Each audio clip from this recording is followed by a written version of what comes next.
Swamiji, you are an expert, a living example for us of GuruSeva. So it will be nice for us to learn from you the ideal of GuruSeva. So I prepared some questions. First I'll tell you. Okay. I have not consciously attempted to do Guru-Seva. It is grace of Guru that brought me to their feet. Everything ordained by the grace of the Divine. So what happens, even if a lay person, suppose if you go to a place like Mysore and big places, if you are new, a visitor, they take you upon a conducted tour of the places. There is a very huge sandalwood factory in Mysore. They make all kinds of things. They manufacture incense, they manufacture soap, they extract oil. So your group will remain for nearly 1 hour. Yes.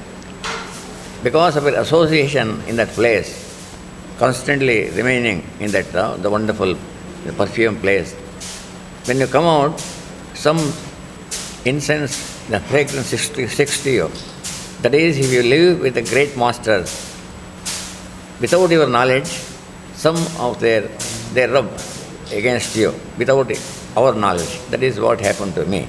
So anything that you hear from me, it is nothing, my association with the great master, Swami Swamiji Maharaj, for 10 long years, and Swami Swamiji Maharaj for 50 years. So even the language that I am speaking, I did not know. I learnt only from them. So the other question is, well, in part you explain it, but many disciples would like to do personal seva to their guru, but not everybody is fit for it. This is why, as you have told, many people failed and left. What are the characteristics one should have to be able to do personal service to the guru? Personal service is very, very important, because when you do personal seva, it means you have to humble yourself. You have to practice humility.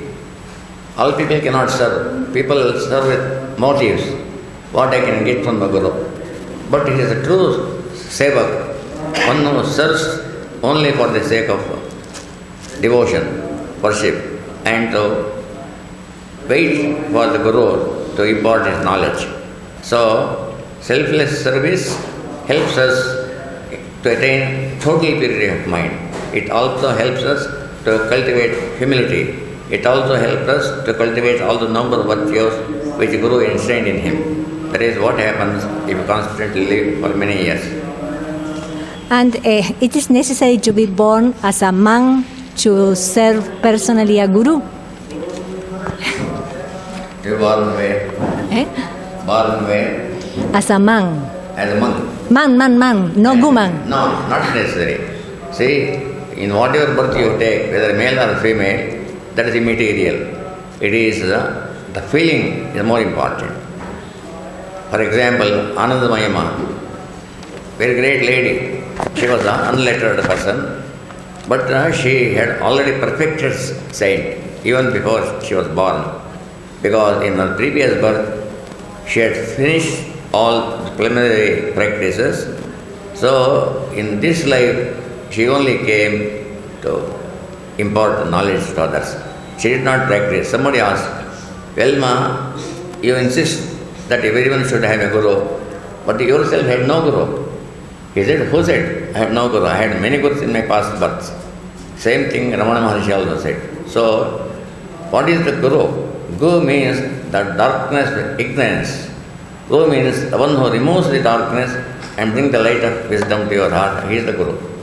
And before you select the guru, you must also test the guru, whether he practices what he preaches. Only you have to live for some time. Then only when you accept from heart and mind, then you must adhere to him. Later on, even the Guru will turn into a rogue. Even then, you should accept him as a Guru, because the knowledge that the Guru gives, it doesn't belong to him. It belongs to great sages and saints. So if you follow these teachings, that will greatly help you. Yes, what I was telling is, if a woman also can do personal service to the Guru, or is necessary to be a monk? This. Yes, that depends upon the Guru. If Guru asks you to do, you can serve. That is, you cannot voluntarily follow it. Okay. Yes, and like Krishna Boy is a great example. She served the master for so many years. Yes. It is all previous birth connections, not with his present birth.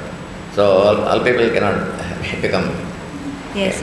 So, which is the ideal bhava of the disciple who is doing service to the Guru? What he should never do, for example?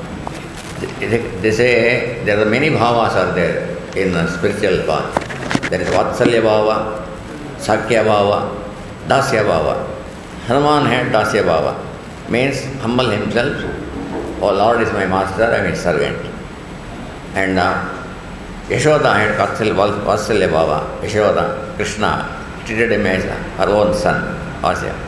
Sakya bhava, Arjuna and Krishna, friendship. So these different bhavas are there. So and also, this also, you bring your past impressions with your samskaras. So it is the samskaras that work, it is the law of karma that works. Law of karma is inexorable. No one can avoid law of karma. And a disciple who is serving the Guru, what are the things he should never do? And sometimes these mistakes comes. He should not do what the Guru doesn't like to do. That is why he must always pray to Guru to show him the right direction. And also he has to humble himself. He must do only what Guru says. Anything that comes across to do something, he must place it before Guru. Only if he says yes, you can do, they can do. But sometimes I made a mistake also in my life. I used to tell Swami, Swami, I have done it without your knowledge. When we are close to a great master, as you have been in your life, familiarity comes. They say familiarity brings contempt. You were all the time with Swamiji Maharaj, and many times you have also shared the room with him. So familiarity may come, but how to avoid the negative aspects of familiarity by being so close to the Guru? You are right. Familiarity brings contempt, right, in ordinary sense, but not in the case of a true disciple. The more I served Swamiji, the many years I lived, more and more my devotion, my respect to Swamiji is only increased.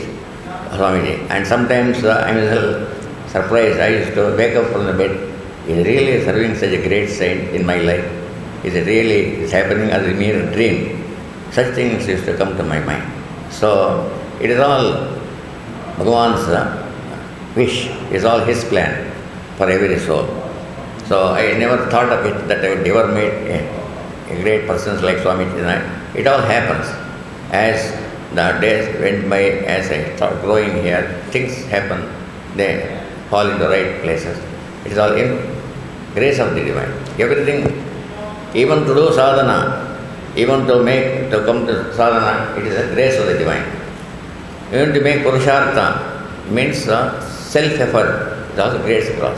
Why can't all cannot make self-effort? Why only one or two will make the grace of God? Everything depends upon the grace. Actually, I don't think it is possible to have contempt to the Guru, but I listen that sometimes it happens. This is why I was asking. By thinking in these lines, even this life, you will have better and better opportunity in every life. And in some life, you may come across a great self-reliant saint.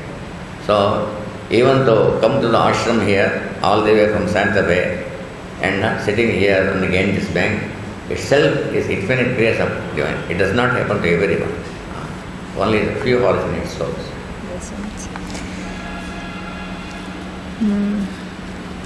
When a disciple is doing personal service to the Guru, the possibility of becoming proud of it is there. It happened to Jaya and Vijaya serving Lord Vishnu. They said Narada also was proud. So in the Puranas, this comes because it is in human nature, this possibility is there. How did you avoid feeling proud of being so close to Swamiji Maharaj and of being his personal assistant? That is why every seeker should be very vigilant. He should introspect every time. He should never leave this introspection. Be vigilant. The vigilance is very, very important. So when any undivine thing, any ego comes in the mind, you must nip it on the bed itself. You should never think of it. We should never entertain such thoughts. Even if you come so thought, you must brush aside, you must entertain holy thoughts. Suppose you become angry, suddenly you think of the one who is full peaceful in his nature. Think of Bhagavan Buddha. Anger goes away. So like that. Thank you so much. When there are many disciples with a guru, sometimes little competition for guru's love comes. You may have seen it. Little jealousy also among disciples. It happened with Shankaracharya, with Gurudev. It is in human nature. So how we should avoid this kind of feeling of competition or jealousy among Guru Bhais or disciples of the same Guru? That is why you have to be very vigilant, and you must give full attention to the only teaching of the master. And every day you must introspect what progress I have made in my life today. Any fault I have made, anything. If you made fault, do japa. And any thoughts comes, how the Guru would have behaved if such a things come. So you must, then help will come from inside. And suppose you are serving personally the Guru and other disciples feel a little jealous because you are so close to him, you have so many chances to be in his holy presence. How do you deal with this? Yes, I also experienced many such things, but my intent only to serve the master. I did not give mind to others, whether jealous or the French. I did not mind. So I just focus my attention, what I should do, that is all. And I only pray to the divine, let these people give them right direction. I only mentally pray. But I never felt jealous of them. I never disliked them. All the more I loved them. All the more I used to give them some nice sweets to them and give them some help and everything. So even if they just wastage, I try to remove from them in a subtle way, even without knowing that I am doing this. Yes. Subtle way. Now the last question. When you are close to the Guru, when you spend a lot of time with him, you can get united with the Guru by observing his behavior and absorbing his divine qualities. But in the case of Swami Chidanandaji, who didn't go to Gurudev unless Gurudev calls him, and he got such an internal union with Gurudev, which was the key for that? How he got it? We cannot make comparison because they were very great. So Swami understood what Gurudev was thinking, Gurudev Maharaj what Swami is thinking. So there is a close bond. So Swami always did the thing what Gurudev wanted to do. And even before Gurudev told, what Gurudev would have done, Swami did it. And Swami was happy, Gurudev was happy. Yeah. Anything else you would like to add? Tell us about GuruSeva? Yeah, GuruSeva can be done in many ways. GuruSeva is to follow what Guru says. And then do some personal services. What all you render, you must feel that I am rendering all this to the divine who is present in my Guru. So like that will greatly bring out purity, and also you also spiritually, imperceptibly, even without knowledge, you are steadily growing on in the spiritual. Thank you very much, Swamiji. Welcome.